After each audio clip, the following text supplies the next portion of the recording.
Mesdames, Messieurs, bonsoir et bienvenue dans cette édition. Le président de la Haute Autorité de la Transition, Andjmirina Rajoelina, s'est envolé pour Gaborone, capitale du Botswana, sur invitation de la SADC aujourd'hui. Il participera aux pourparlers devant aboutir à des solutions de sortie de crise pour Madagascar. Avant son départ, il a appelé les 3 anciens chefs d'État à faire preuve de patriotisme. Reportage synthétisé par Jean-Émile Mills. Invité par la SADC, son Excellence M. Andjmirina Rajoelina s'est envolé cet après-midi pour Gaborone à 2 titres. En sa qualité de président de la Haute Autorité de la Transition et en sa qualité de fondateur du TGV, car la réunion sera éminemment politique dans la capitale du Botswana. S'adressant à la presse, Andjmirina Rajoelina a rappelé que la feuille de route a été conçue et préparée par la SADC après de nombreuses rencontres et de longues discussions en vue sortie de crise. Le paraphe de ce document s'est fait en présence de diplomates étrangers au centre de conférence internationale des Vatou et de rappeler la déclaration récente du secrétaire général de la SADC ainsi que la teneur du dernier communiqué. La réunion de Gaborone sera celle de la dernière chance. Le PHAT, en outre, est revenu sur le rendez-vous de Windhoek, capitale de la Namibie. Il s'agissait de convaincre ceux qui n'ont pas encore paraphé le document. Il ne faut pas rêver, devait-il poursuivre. Il faudra respecter les principes mondiaux. Après le paraphe, l'officialisation. En tout cas, je serai à l'écoute, à la SADC des autres. Pour nous, la feuille de route est à concrétiser en vue sortie de crise. On verra la suite. Ma position demeure officialisation et application de la feuille de route. Face aux 3 anciens chefs d'État, le président de la Haute Autorité de la Transition a été ferme. Qu'il fasse preuve de patriotisme et qu'il mette un terme au comportement égoïste. Gaborone sera une occasion pour eux de se démarquer. Pour l'amiral, il doit beaucoup à la lutte populaire de 2009 qui a permis le retour au pays des exilés, à la lutte populaire de 2009 qui a permis aux uns et aux autres de retrouver l'arène politique. Que l'amiral soit alors reconnaissant. Pour le professeur Albert Zaff, d'aucuns se rappellent de son attitude vis-à-vis de l'ancien régime. D'aucuns se souviennent de ce qui lui est arrivé en pleine Nalakil, des gestes tout simplement déplacés. Qu'il fasse aussi preuve de reconnaissance à l'endroit des auteurs de la lutte populaire. À lui de donner sa bénédiction à la nation tout entière. Quant à Marc Ravalomanana, l'ancien président, qu'il se rappelle des événements de février 2002 et de sa demande auprès de la SADC, demande d'intervention militaire à Madagascar. Une trahison, selon le président Andjmirina Rajoelina, trahison illustrée par l'engagement des mercenaires. Ravalomanana a enfin demandé une sanction contre Madagascar auprès de la communauté internationale. C'est le moment de tout redresser. Allusion au rendez-vous de Gaborone, qu'il n'ait plus d'entêtement et de persistance. Ce que nous attendons tous, c'est le geste des 3 anciens chefs d'État. Le peuple est attentif quant aux décisions que prendront ces anciens présidents une fois à Gaborone. Que la population, à son tour, fasse preuve de maturité et de calme et qu'elle ne se laisse plus faire. Voilà l'essentiel du message du président Andjmirina Rajoelina.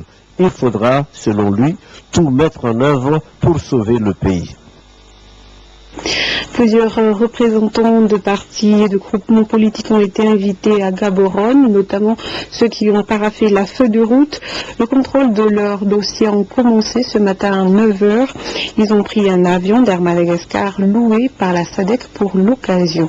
C'est toujours un compte rendu de Jean-Émile Mills. De bonne heure, ils se sont retrouvés à l'aéroport international du VAT pour le compte du dossier de départ. Il s'agit bien sûr des partants pour Gaborone, tenus à se conformer à la teneur de la feuille de route. Côté TGV, notre reporter a relevé 5 noms avec à leur tête Madame Malantou Raksmav et Madame Christine Razanamassou, plus messieurs Hadzo Andena Velu, Maharanti Jean de Dieu et autres.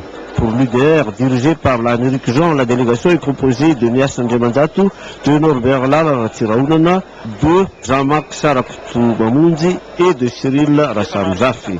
L'escopole n'est pas en reste, départ de Vivat Rakutvau, de Ir Rakutbi, de Ramas Adolphe, de Charles Aimé Andjebourassata et bien évidemment de Madame Elia Ravel-Manantsua.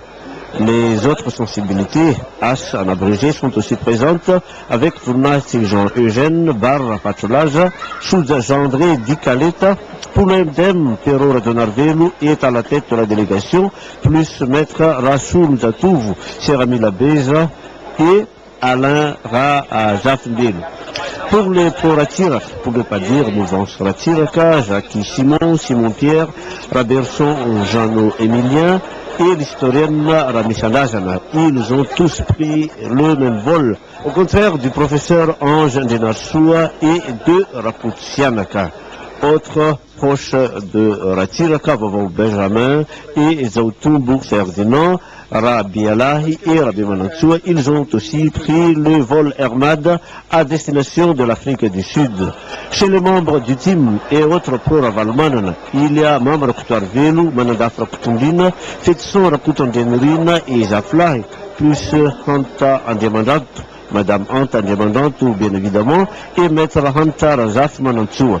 Du côté de l'équipe du professeur Jaff, les ténors sont tous partis. Du professeur Jaff en personne au docteur Emmanuel Rakoutraïn, en passant par l'angliciste Manour Régis, enseignant-chercheur, et le professeur Mian Choua. N'oublions pas le HPM dirigé par le professeur Alson Roger et le professeur Manantsua Victor, plus Alain Razafmbelou et l'incontournable Demandari Jean-André.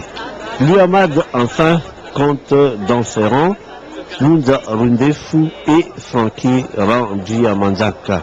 Chaque délégation est tenue à présenter 4 personnes qui seront prises en charge par la SADC. Quant à la réunion qui se tiendra à Gaborone, seules 5 personnes par délégation auront droit à la participation, ce qui suppose que les autres membres de la délégation seront pris en charge par chaque mouvement.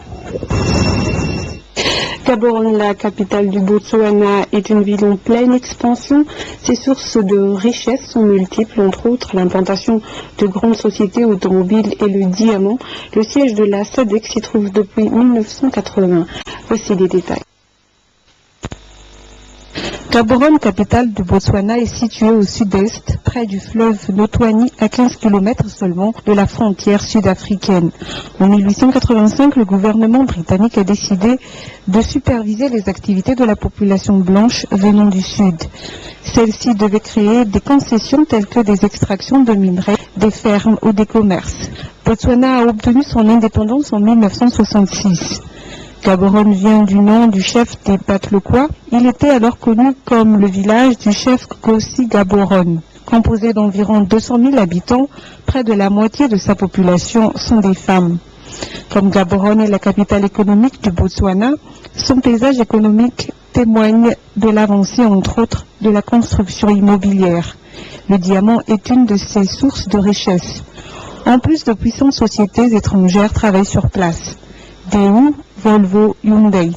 Sur le plan politique et économique, le siège de la SADC est installé à Gaborone depuis 1980. Tout à fait autre chose, un ultime hommage a été rendu au confrère Honoré Razaf Salam au temple FJKM d'Ambat Makang aujourd'hui. Septuagénaire, il a porté haut le flambeau du journalisme malagasy à l'étranger. L'inhumation a eu lieu cet après-midi à Mujumbiaven. Tout cela rapporté en image par Jean-Émile Mills. Émouvante cérémonie au temple FJKM d'Ambat Makang en début d'après-midi en raison des adieux aux confrères Honoré Razaf Salam qui s'en est allé cette semaine. Nombre de confrères ont tenu à répondre présent à cet ultime hommage, culte religieux, au même titre que les amis et connaissances de l'illustre disparu. Fondateur de DMD, correspondant de l'agence de presse internationale Reuters et en même temps de l'hebdomadaire Jeune Afrique, Honoré Rajab Salam avait toujours donné le meilleur de lui-même pour le compte de la profession. Une vie, somme toute, bien remplie professionnellement. D'autant qu'il avait entretenu d'étroites relations avec les membres de la profession. L'inhumation a eu lieu cet après-midi à Ambouichumbiavan. À l'étranger, une sécheresse exceptionnelle touche le centre de la Chine, la pire depuis 60 ans. Ce fléau a entraîné de graves conséquences dans l'agriculture, l'élevage et la production d'électricité. L'État a pris d'impressionnantes mesures pour sauver la saison risicole. Reportage. Une terre craquelée, des rivières et des lacs pratiquement à sec, c'est le résultat d'une sécheresse exceptionnelle qui frappe le centre de la Chine. Les conséquences sont désastreuses, cet éleveur de crabes en témoigne. Les crabes étaient gros comme ça, mais ils ont arrêté de grossir. Tout ça parce qu'il n'y a pas d'eau. Comparé aux autres secteurs qui dépendent de l'eau, celui du crabe n'est pas le plus touché. Sans eau, c'est la production d'électricité hydraulique ou encore l'agriculture, et plus particulièrement la riziculture, qui sont menacées. Il faut donc installer d'impressionnants dispositifs de pompage. Ça fait un mois que nous pompons l'eau de cette rivière, avec 71 pompes en fonctionnement. Il y a plus de 200 hectares de riz qui poussent à Jiangsu, ce qui nous donne une demande de 7 milliards de tonnes d'eau. Mais comme toute la région de Jiangsu dépend de cette rivière, le pompage ne pourra pas durer éternellement. Les autorités chinoises ont donc provoqué des décharges d'eau depuis le barrage des Trois Gorges, presque 2 millions de mètres cubes relâchés pour irriguer les terres agricoles et tenter de sauver la production de cet été. C'est la pire sécheresse dans cette partie de la Chine depuis plus de 60 ans. Il est impossible pour les pays du tiers-monde de se développer sans toucher les forêts. C'est la conclusion du sommet des pays d'Afrique, d'Asie et d'Amazonie qui se sont penchés sur la coopération et la gestion durable des forêts tropicales. Malgré des améliorations, la déforestation reste très élevée. 5 400 000 hectares de forêts par an disparaissent. Plus de détails dans ce reportage. Une première à l'initiative de la République du Congo. Ministres et chefs d'État d'Afrique, d'Asie et d'Amazonie se sont retrouvés à Brazzaville pour clôturer un sommet dédié à la coopération et à la gestion durable des forêts tropicales. Objectif affiché, arriver à parler d'une seule voix dans le cadre des négociations internationales. Les forêts tropicales constituent une solution prépondérante pour la régulation du climat et l'avenir de l'humanité. Les préserver durablement est donc notre devoir. La photo de famille n'a rien dissimulé, le sommet des Trois Bassins s'est achevé sur un résultat mitigé. Les délégations se sont heurtées au mur brésilien qui n'entend rien céder. Se développer sans toucher les forêts, mission pratiquement impossible pour les pays du tiers-monde. Impossible quand on sait que pour augmenter la productivité de l'agriculture, cela se fera aux dépens de la forêt. Ces trois bassins couvrent 80% des forêts tropicales du monde et abritent les 2/3 de la terrestre. Il faut donc des décisions communes. Ce qui peut bloquer, c'est que, en fait, les enjeux sont tellement importants que peut-être qu'on n'a pas eu suffisamment de temps pour négocier tous les aspects, pour mûrir tous les points, de façon à faciliter, disons, la signature de l'accord. Vous savez, quand les chefs d'État se réunissent, c'est pas pour discuter, c'est pour approuver. Et là, justement, les experts ont beaucoup travaillé, ils ont passé beaucoup de temps sur les différents documents, et il y a quelques aspects sur lesquels ils n'ont pas pu s'entendre. Ces surfaces forestières ne sont ni locales, ni régionales, mais mondiales, et malgré une amélioration depuis 2000, la déforestation tropicale reste très élevée. 5 400 000 hectares par an, la responsabilité est collective. Il faut donc une politique viable pour une exploitation rationnelle et durable qui soit profitable aux populations. Et puis le deuxième tour des présidentielles a eu lieu aujourd'hui au Pérou, opposant le candidat de la droite populiste à celui de la gauche nationaliste. Point final à cette édition française. Merci de l'avoir suivi jusqu'au bout, de votre fidélité à la chaîne. Bonne soirée à tous.